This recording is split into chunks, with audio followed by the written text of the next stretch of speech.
Kembali di Anju Sore, pemirsa mengaku butuh biaya untuk penuhi kebutuhan hidup. Seorang selebgram dengan 1 juta lebih pengikut terjerat kasus penipuan jual beli mobil mewah. Pria yang dikenal dengan nama ajudan pribadi kini ditahan di Polres Metro Jakarta Barat.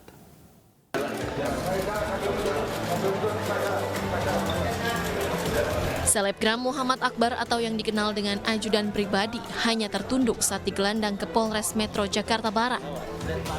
Setelah diperiksa intensif, dirinya ditetapkan menjadi tersangka penipuan jual beli mobil mewah seharga 1,3 miliar rupiah. Penangkapan ajudan pribadi berawal dari adanya laporan warga Cipondoh, Tangerang, Banten yang merasa dirugikan karena kehilangan uang 1,3 miliar rupiah saat berbisnis jual beli mobil dengan tersangka.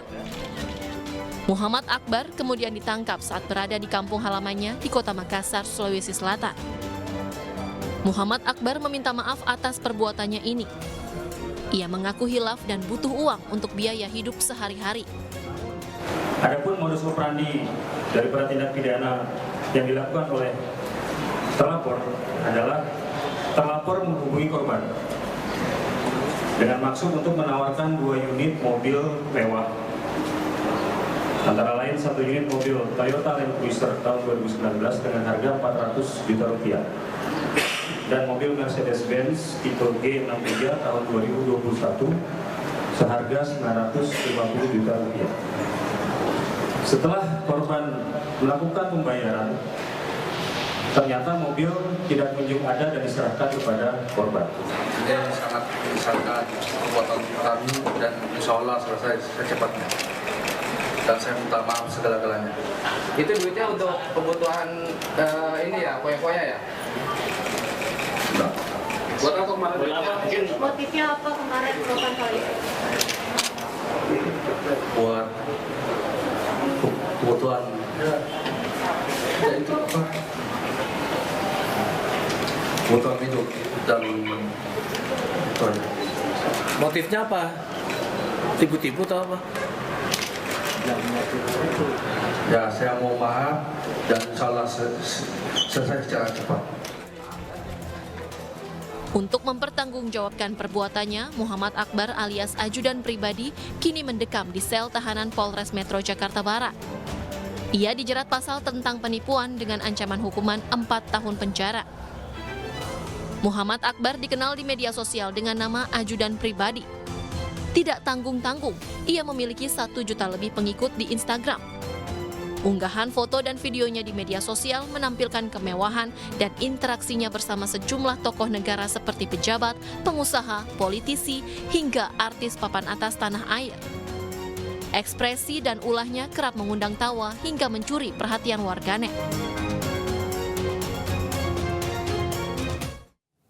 Sosok ajudan pribadi dikenal sebagai selebgram yang kini memiliki 1 juta pengikut di media sosial. Sebagai sosok figur publik, ajudan pribadi dikenal dengan gayanya yang hedon dan glamor.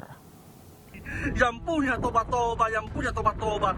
Ini salah satu yang danau tobat namanya, terbuat dari tobat sekali. Yang kalau tidak tobat, dia menjemput lagi. Sosok ajudan pribadi kerap membagikan kesehariannya melalui akun media sosialnya.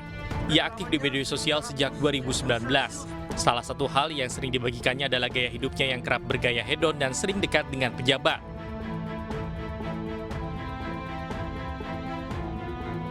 Ajudan pribadi memiliki nama asli Muhammad Akbar Pera Baharudin. Dia lahir di Pulau Kalukuang, Kabupaten Pangkep, Sulawesi Selatan, 4 Juli 1997.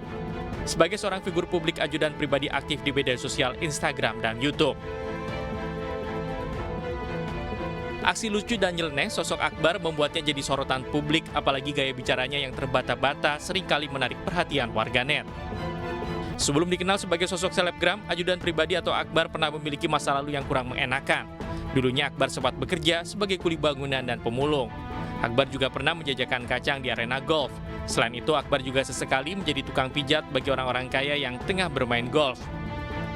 Kepiawaian Akbar dalam memberikan pelayanan menarik perhatian seorang pengusaha bernama Andi Rukman Karumpa. Usai bertemu, Andi kemudian membawa ajudan pribadi ke Jakarta pada 2017. Saat itu Akbar diberi tugas sebagai tukang pijat dan bersih-bersih. Tak lama kemudian, Andi kemudian mengangkat Akbar menjadi ajudan pribadi. Hal tersebut membuat kehidupan Akbar berubah drastis menjadi serba berkecukupan dan ia membuat julukan baru untuk dirinya sendiri yaitu seorang ajudan pribadi. Tim Liputan iNews melaporkan. Kita ke informasi lain, pemirsa. Warga di Kampung Baru Desa Singabangsa Tenjo, Kabupaten Bogor, pagi tadi geger menemukan jasad yang dimutilasi dalam sebuah koper yang dibuang di pinggir jalan. Tidak ada warga sekitar yang mengenali korban, hanya ada tato yang ada di lengan yang bisa menjadi petunjuk.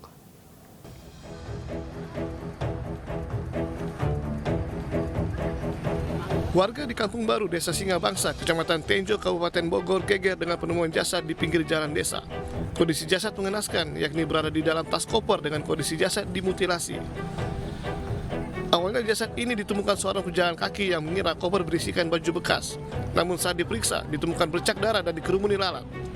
Warga kemudian melaporkan temuan ini ke perangkat desa yang meneruskannya ke Polsek Tenjo. Ada penemuan di dalam sebuah koper yang berisi mayat. Cuman posisi mayat tersebut sudah terpotong kedua kaki sama kepala. Selebihnya kita cek ke tempat, posisi sudah ramai dan kita langsung laporan ke pihak kepolisian. Hingga siang tadi, aparat Polsek Tenjo dan Polres Bogor masih mengolah tempat kejadian perkara dan mengevakuasi jasad korban. Warga sekitar lokasi mengaku tidak ada yang mengenali korban yang memiliki tato di lengan kirinya ini. Dan selengkapnya terkait penemuan mayat dimutilasi di dalam koper sudah bergabung bersama kami Kasih Humas Polres Bogor, Ibtu Desi Triana. Selamat sore, Bu Desi. Selamat sore, Mas Bakri. Baik, Bu Desi, bisa dijelaskan apakah olah TKP sudah dilakukan dan fakta-fakta apa saja, Bu, yang didapatkan dari hasil olah TKP?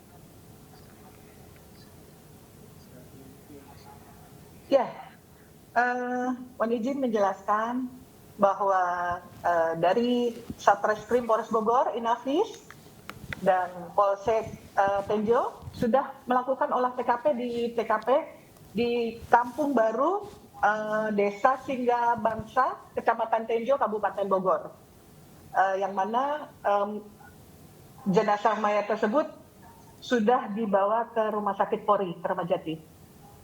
Baik, kalau dari petunjuk dan mungkin bukti-bukti yang ditemukan saat olah TKP, Bu, apa saja, Bu?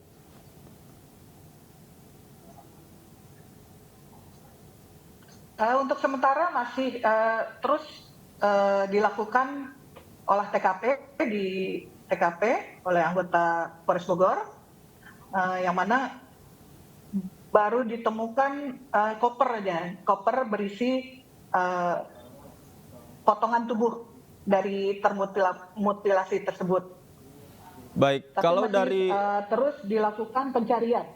Kalau dari mungkin ciri-ciri fisik yang ditemukan pada potongan tubuh tersebut, apakah ada ciri khusus, Bu, yang mungkin bisa menjadi petunjuk untuk menemukan fakta selanjutnya? Ya, jadi yang ada di dalam koper merah tersebut memang bentuk tubuh badan dari bagian leher ke bawah sampai dengan ke bokong ya, bagian pinggang, terus ada tangan, lengan bertato.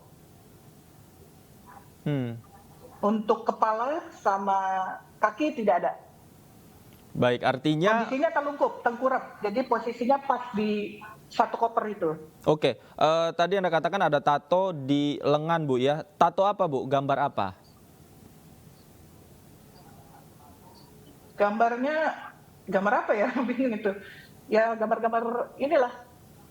Oke, artinya ada tato lah paling tidak yang bisa bentuk kayak patung-patung gitu ya. Baik. Yang bisa mungkin ukiran Bali. Mengidentifikasi jenis kelamin dari korban, Bu, ya. Mungkinkah ini jadi petunjuk untuk selanjutnya, Bu?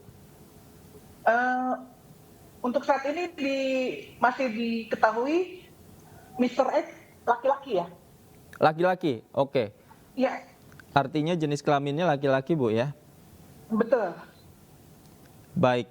Kemudian setelah ini apa, Bu, yang menjadi fokus penyelidikan kepolisian, Bu? Ya, dari Satreskrim Inafis Polres Bogor dan juga Polsek Tenjo, terus mencari bukti-bukti di sekitaran TKP dan akan melakukan penyelidikan lebih lanjut lagi. Baik, kita nantikan terus perkembangan kasus ini seperti apa nanti. Terima kasih Ibtu Desi Triana sudah bergabung bersama kami di Anju Sore. Selamat sore. Satreskrim Polresta Bogor, Jawa Barat menangkap 2 remaja dan seorang pemuda yang terlibat pembacokan seorang pelajar hingga tewas. Sementara eksekutor pembacokan masih buron, Kapolres Bogor Kota meminta pelaku menyerahkan diri.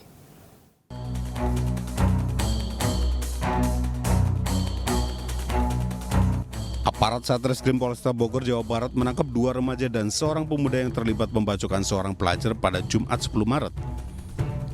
Sementara eksekutor pembacokan berinisial ASR yang juga residivis kasus penjamretan masih buron. Ketiga pelaku yang telah ditangkap antara lain SA yang berperan membuang senjata tajam yang digunakan pelaku utama membunuh korban.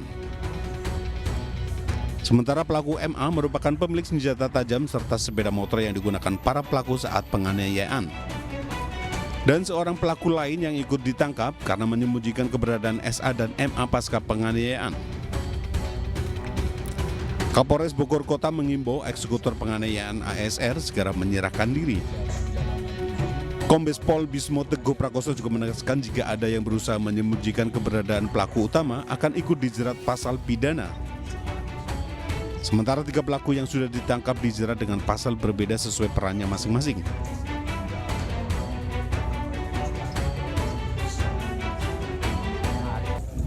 Kejadian setelah pelaku melakukan tindak pidana tersebut terhadap si korban, si pelaku langsung ke sekolahnya, kemudian sempat ditanya sama pihak guru, apakah terlibat dalam pembacokan pada seluruh siswa. Pelaku ini tidak ngaku, kemudian berikutnya pelaku kabur. Kemudian untuk yang masih buron atau masih dalam pengejaran, saudara ASR, alias T. Dia residivis kasus jambret di Bogor Kabupaten. Peristiwa penganiayaan AS, pelajar SMK Bina Warga Bogor, Jawa Barat, berawal dari postingan seseorang di media sosial yang bernarasi tantangan melakukan tindak kriminal. 3 pelaku yang terprovokasi kemudian mencari sasaran secara acak. Selain memburu pelaku utama penganiayaan, unit Siber Polresta Bogor juga sudah mendeteksi keberadaan pemilik akun provokasi dengan inisial A.